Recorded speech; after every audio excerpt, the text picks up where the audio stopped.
Ahojte ľudia a dneska som si len tak proste chilloval a pozeral moje staré videá a strašne vám chcem poďakovať za podporu a že ste súčasťou tohto kanálu.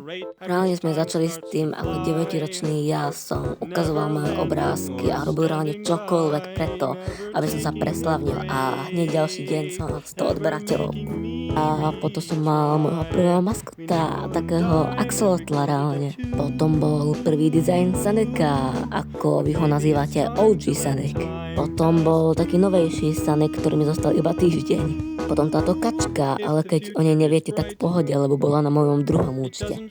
Potom sa vrátil OG Sanek s iným dizajnom trošku, potom mu bol pridaný ocas a potom som tu ja. Pravda Sanek, no a teraz sme u 2700 odberateľov, za chvíľku 3000. Ľudia mi robia fanarty teraz. Dokonca sa aj preslavnil môj vlastný otco pod nazývkou Steve. A proste vám strašne ďakujem za toto, kde som sa teraz dostal. To samozrejme môžete vy.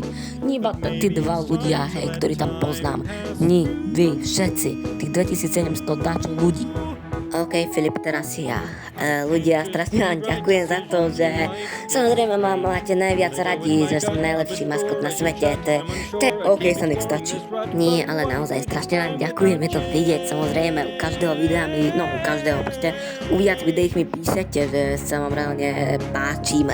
OK, ale naozaj Sanek, no proste vám obidva ďakujeme, hej, OK. Čoko.